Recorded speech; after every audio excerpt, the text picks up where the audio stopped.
Hello and welcome to Give and Take, the positives in life. And today's topic is spiritual communicator. And we have a wonderful guest that will tell you her name and what it is that she does. Welcome. Well, thank you for having me. I really appreciate being here. Yes, glad you're I've here. watched quite a few of your segments, and I really love all the people that you bring to the show. So I feel honored being one of them. Thank you very much. Okay, and your name? So my name is Suzanne Johnson. Great. And I live in upstate New York. And I'm actually a school teacher and a wildlife rehabilitator. Oh, great. And then I came into the spiritual communication a little bit later. Okay, so let's talk about your career in teaching a little bit. Right. Well, I've been a teacher. I started teaching 30 years ago. I took time off to be home with my own children, but I teach elementary school and in a little school, 2 levels, each grade level, and I absolutely love teaching. I didn't know that's what I would end up doing. It wasn't my goal in life. Right. But I feel like anything God puts you where you're supposed to be. So I definitely feel like I'm supposed to be teaching. I can see the children love you. I love them, yeah. Good. Yeah, it's hard to say gogoodbye every year. I remember coming to that point where, where you're like, oh, they're going to leave me and I have to start over next year. You fall in love every year. Right. But I try to go to all their graduations. I just saw my students graduate high school the other day. Oh, great. It's beautiful, It's nice when you see them journey through. Yeah, I feel like a little bit of a stalker sometimes. I just want to know how they're doing and keep up with them, So they honor me with some Facebook posts once in a while and touch base. And so a lot of times they come back to visit, so that's nice. And Right. have had students live with me and different things like that, which is an honor, a privilege to be that part of their life. Good, great. Yeah. It's important. I was discussing that the other day, that when you said that you love them too, and so there is that relationship. Yeah. So when it's just a halfway relationship, then you will have dissension in the classroom. Absolutely. You won't have that relationship. Yeah. But you love what you do, and so that's most important. And you have to respect them, and it's an honor. I don't know how many job opportunities there are where you have that many people come into your life, and I learn a lot from them. A lot from them. A lot of them really struggle. It's not easy. Right. For a lot of them, live in a pretty underprivileged area, so a lot of my children are very strong, and when they go through those struggles, I just tell them, someday you're going to use this to make your life better and to help somebody else. Those things you have to go through will make you stronger, and then you'll help somebody. Right. So, and I see that, I've been teaching long enough that I can see that change and see them coming back to helping sometimes my own students. Great. Yeah, it's How been lovely. great. That's lovely. Thank you. And so what were some of the other things that you said you do? So I'm also a wildlife rehabilitator for the state of New York, which is a volunteer position. Okay. My daughter, when she was little, wanted to be a veterinarian, like a lot of little girls, little boys do. And so we had a lovely friend who was a vet, and he said, well, come and let her play with the kittens and the puppies. We did that, and little by little we started taking in the baby birds and the squirrels. And he said, you should get your license and help us out with that. So sadly, the day my license came in the mail, he actually, it was the day he was laid out. He had a heart attack at a pretty young age. So I was going to let that lapse, but then a new vet needed help. So I've kind of been doing that for about 16 years now. Oh, since lovely. 2000, a little before 2000. And we work with baby deer, which sounds adorable, but it's a lot of work. I'm sure. And, it's very upsetting when they're sick and you can't save them.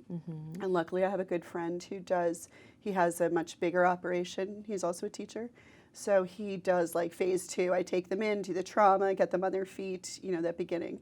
And then before I start really wanting to cuddle them, he takes them, and then he does the release. So, over the years, I've learned to network with some people and help. But I do my own squirrels and release them, and rabbits and birds. Rabbits are hard. They're not very stable, lovely. but squirrels are great. So so that kind of helped with the animal communication I did. It seems like everything that I do, one thing kind of led to another. And so that's dedication as far as doing a volunteer work for 16 years. Oh, mostly it's springtime because that's when you have all the babies. And that's when people are out and find the animals. So we've had owls and hawks, and I've really gotten to be around quite a few animals in that way. But yeah, I'll stay up all night for a squirrel. I just had a mouse. But I always think, it's a life, and I'm not judging that life. That's right. It's a That's life. right. So You're right. it comes to me, I'm going to do everything I can to save it. And sometimes they come to you so damaged that, as God says to me one time, there are a lot of things worse in life than a good death. So sometimes I'm just giving them a good death. Great. So now that's a good segue, as you said, as God says to you sometimes. So let's talk about your spiritual communications. Yeah. And I thank you so much for giving me this platform, allowing this, because It's my pleasure. it's not, it hasn't been easy to open up about that. Because it sort of happened. My son was sick. Can I just tell about him a little bit? Sure, I would love that. So my son, I have a daughter and a son, and when Luke was about 13, he became ill, very ill, and for about a year we didn't know what it was. We feel strongly now that it was Lyme's, and the results of Lyme's. He did test positive early on, but we didn't catch that. Right. And then later on, when all the tests came, they did more intensive testing. They saw that he definitely had Lyme's. By that time, I feel that it was, or they feel that it was kind of embedded in the meninges and took over. So he had gained a lot of weight. He had a headache for over a year and a half. This went on for 2.5 years. So he missed quite a bit of school. And I think about it sometimes because through it all, we were just faithful. I don't remember being angry and giving up on God in that sense. And he was always trying to figure it out through God. Like, what does God want from me? And some very personal stories with that, just breaks my heart to think about him going through that early. Right. He should have been outside playing, and he was in bed. Right. It was heartbreaking to see that. So what happened is we had him to hospitals from Oregon to Boston, pretty much. Everybody reading his scans, trying to figure out what was wrong with this boy to bring him some relief. And there was this point where I was getting ready to take him to the Mayo Clinic, and I said, just hang in there, Luke. Not that he had a choice, but you always have choices, I guess. You always have It was choices. at the end of the road for me. We had lost everything. I had given up my job, and I just said, the Mayo Clinic is going to heal you. They're going to pull us up there. They're the best of the best. And when finally I was able to get a hold of them, they said, no, you've already seen the best of the best. You have, people in Annapolis are reading your, scans and UCLA, and you've been to this clinic and, all over. So at that point, that was I think the turning point, and God showed me that later. And I think people that go through ordeals, especially when it comes to their children, where you would give anything. Sure. I just remember clearly throwing myself on the ground. What do you want, God? Blood sacrifice of the dog. I begged, and I didn't know how he worked. Burn the house down. What do I need to do? How do you work? How do you operate? Right. So that very night, my very best friend, who I talked to almost every day, I talked to her on the phone, and that night of all nights, she chose to say, my mom keeps telling me about this guy. He's some spiritual healer thing. He heals people. Maybe you want to try that out. So I had never heard of spiritual healer. I had never heard of any of this. I was born and raised in Catholic church and just wasn't part of how I was brought up. So I went, I called him, and he gave me some information on the phone that he knew about, stop trying to drown your son. And I had been to a chiropractor who said we have to detox him, and I was trying to get him to drink all this water, which was stupid. Now that I think of it, he's got fluid on the brain, and I'm giving him more water. Okay. And then the other thing he said was, all the greens you're giving him, because I was giving him lots of stuff for spinach and things, because he had a PICC line, and I thought the antibiotics had killed, he had low iron. Right. He said that's too much, and that's why he has all these stomach aches. It's not from the antibiotics. So I was like, this guy knows something. We'll be there. He said, I never have room, but I have room tomorrow. Lovely. I'm like, sure you do. So as I had it, we went down and saw him. Beautiful, beautiful, beautiful man, John Carroll. Oh, I owe so much to him. And, obviously God for bringing me there. Within 15 minutes, he got rid of his headache.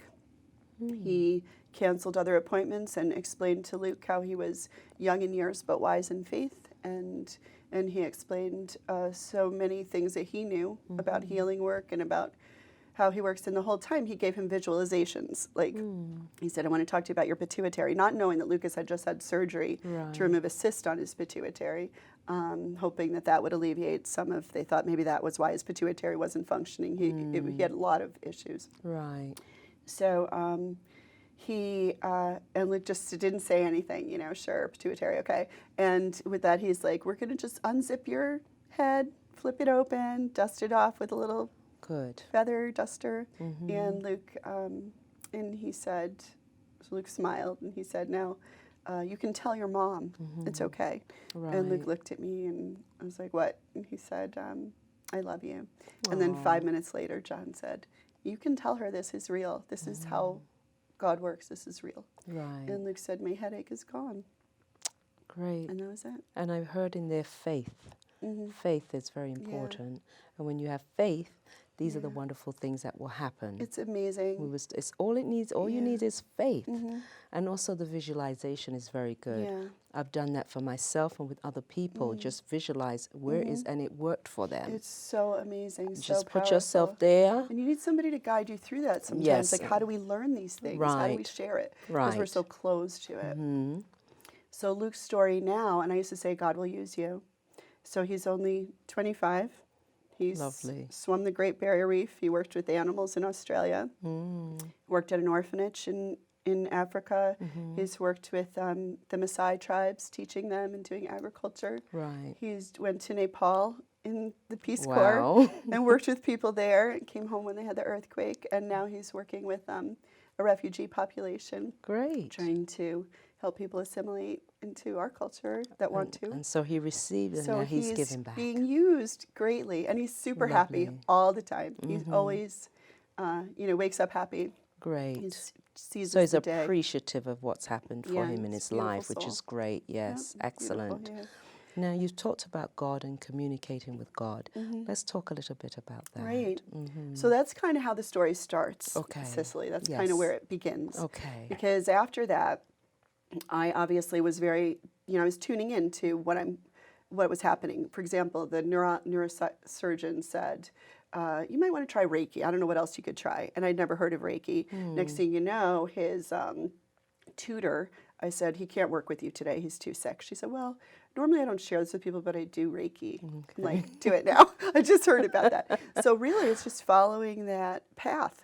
What being tuned into what messages you're receiving. Right. So, yeah, I started doing things like that, like reaching out and listening, and just if something was in my path, I explored it. So I did end up with a Reiki attunement. I didn't take the classes, I know that people do quite a bit of that, but I just took it the way it came to me. Right. And another thing that came to me was some reconnective healing. So it was after that I just started hearing in my head, like you do. Right, lovely. This one night, folding laundry alone in my room, and I just heard, sit down, I want to talk to you. Oh, how lovely. So I did one of those, like, who? Me? Who's talking? But I knew instantaneously that it was a God thing. Right. I wasn't worried. I wasn't afraid. So I sat down and I listened. Good. And I think that's a good message. Very good. But I went through quite a bit with that, probably a year. In the beginning, I was just like, why do you want to talk to me? I'm a sinner. I'm not like, I've done some pretty bad things. And he's like, well, Jesus came to the sinners. And like everything I had, he had an answer for. And that's one of the reasons I wanted to share that story of what I would give, because he said, you asked for this. You asked for this. And I could see myself, like God must have just lying there crying into the carpet. And him, and now, so that's why the work I do, I feel, is because I have my son, he listens all the time. So when he said, this is what you asked for, and I always pray, use me up, just use me, whatever you need done. I want to be your hands and your feet. Wow. Usually people are asking. Yeah. They're asking. Yeah. They want this, they want that, but here you are, you're saying, use me. Yeah. Well, for it's like give and take, right? Give and take. Yeah. I mean, I always am grateful. I always say, thank you so much, Lord. Right. Even bad things that happen, because we're going to learn something from that,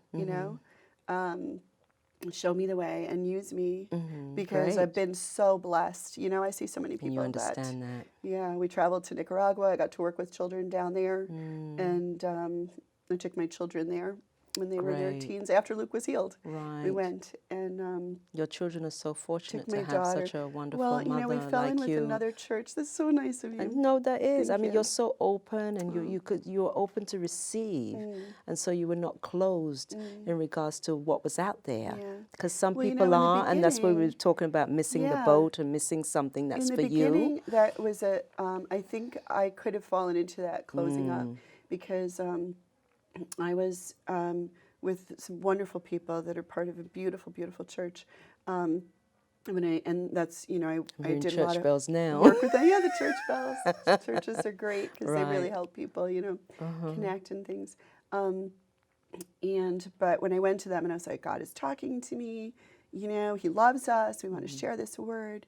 But, you know, if you have a very literal sense of the Bible, that might not float so well. But they did cause me to really scrutinize it and really make sure where I was going with this, because they said, you know, bury yourself in the Bible. Don't be so, you know, it's a dangerous road just to listen, just because you have voices in your head. So I told my husband everything I heard. I would tell my husband, because at first I was like, bring on the men in the white coats. I must be crazy.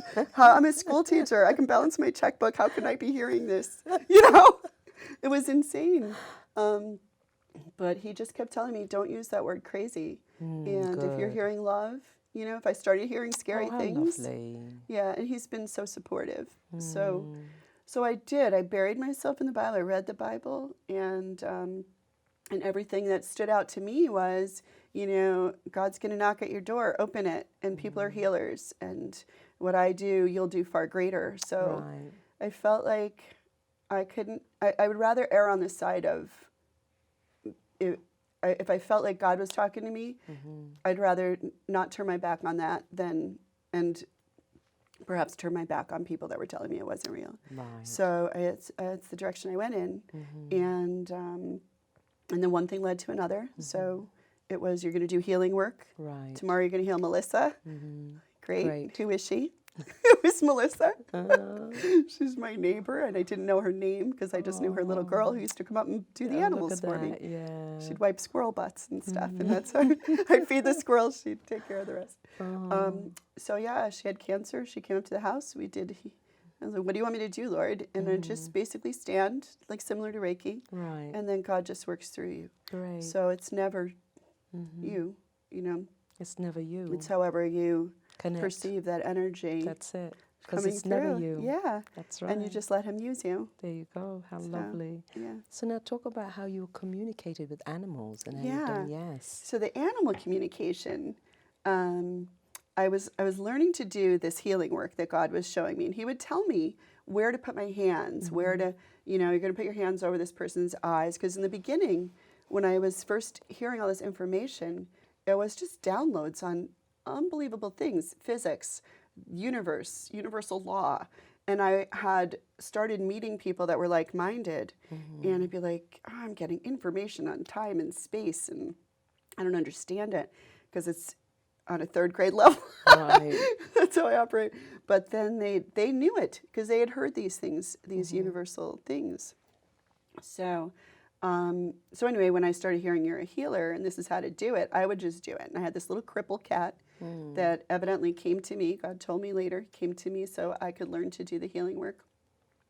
And so I started just doing energy healing with the animals. And then I realized that when I do energy work, it's almost like a soul-to-soul communication. So a person might be giving me information, but it almost doesn't feel like that person. It feels like It's the soul, right? Yeah, Yeah, that's the soul. like a it's not higher the person. Remember, we was thinking. talking about this body, and Yes. this really isn't what it is. Is that we're Yes. just energy. Yeah, we're just We're energy. souls, So right. it's this like being, this light, who you are, That's it. who knows what you really need. That's right. So so working with that kind of segued into this animal communication where I'm like, oh my goodness, am I really hearing this animal's thoughts? And the first one was my dog. And I heard her saying, thank you, thank you, thank you, because I did this healing on her. And I asked God, I was like, did I just hear that dog? And the answer was, no, but that's what she'll sound like if she's talking to you. Oh. And then shortly after that, I started hearing the animals. And I've been so fortunate to work with so many different animals. I went out west with my son that I told you about, and we lived at a wolf sanctuary for several weeks, and I got to do communications with the wolves. I wanted to know the difference between wolves and cats, so I worked at went through a cat sanctuary down North Carolina to see the difference. And when you're working with animals like that, they've all been traumatized. They've been orphaned, or they've had to leave their home, or they've been mistreated. Right. A tiger in a 6-foot by 6-foot cage because somebody wants to have a pet tiger. And what happens, Cicely, I don't know what to tell a tiger. Right. I don't know what to say to them. I don't want to just hear them. I want to help them.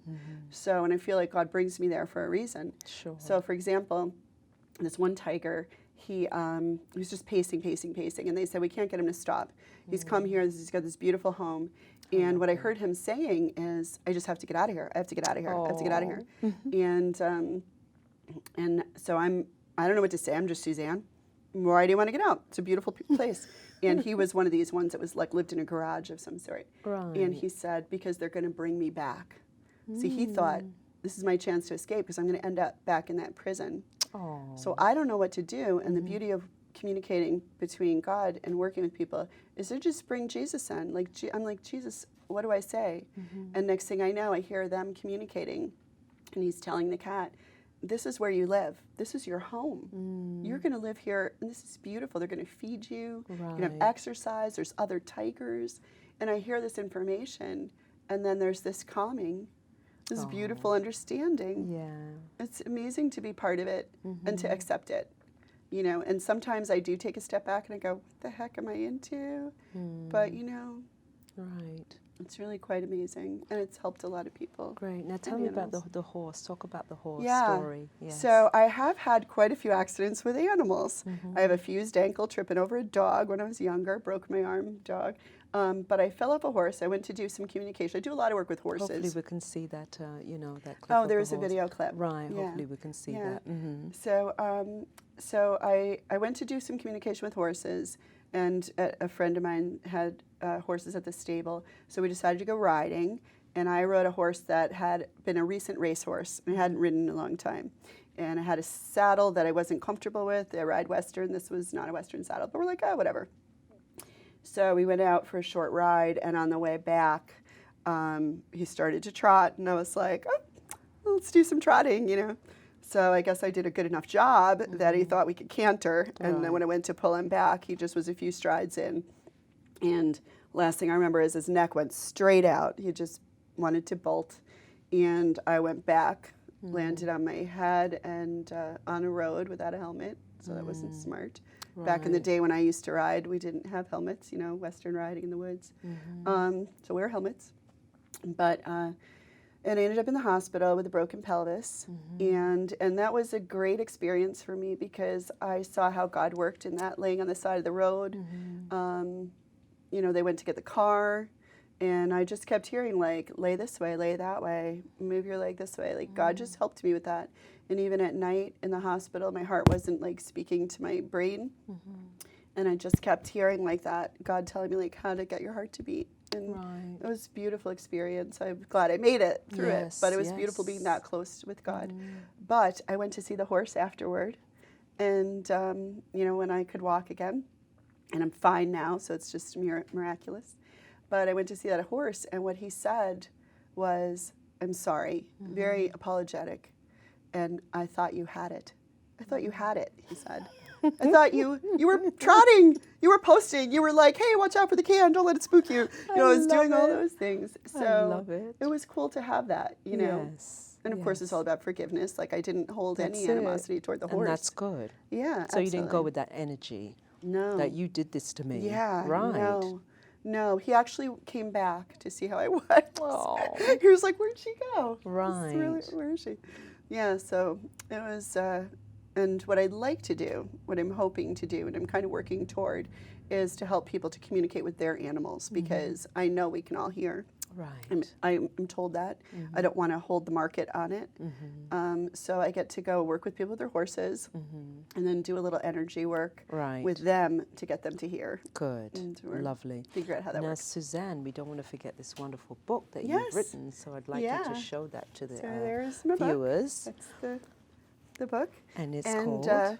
It's called From the Hand of God. Good. Because I penned it from God's Lovely. hand. And it was written, just channeled strictly. I didn't change a word.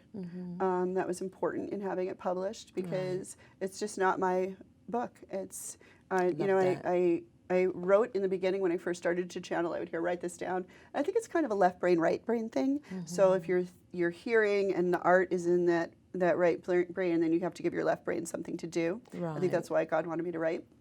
Also maybe to have record of it because I have reams of work. But I was reading another friend's book who had a spiritual journey similar to mine with Luke and my son. And he said, I was on page 6, and he said, now we're going to write my book. So write this down. So it's 100 chapters. And Really? I Looks like a got small book. the cover. It was very important that they had Jesus Christ in the cover. He kept wanting to be my book, the Book of Jesus Christ. I was like, that sounds like, I don't know if I can go with that, God, you know, can we change it? So I used the hand of God because it's my daughter's image that she created that because she wants to do use her images. She does wildlife photography for God's messages. Well, Suzanne, believe it or not, we've got very, very close to the end now. Awesome. It was an excellent interview, and I know that, you know, I really appreciate your honesty and your openness because you will help so many that are struggling and dealing with these kinds of things, and they feel like, am I crazy? Should somebody in white come and take me away? But you had somebody who was very supportive in your life, and so that's fantastic, Suzanne. And so I really appreciate you coming on the show. Thank you. And that you have that wonderful support, and you were not meant to feel like you were crazy. And so when you've got that support and that love and that understanding, and as your husband said to you, you're just here in love. And so how beautiful. You're very fortunate. And so as we end the show now, thank you, Suzanne. Thank you. Your level of consciousness is the gateway to your future. Thank you.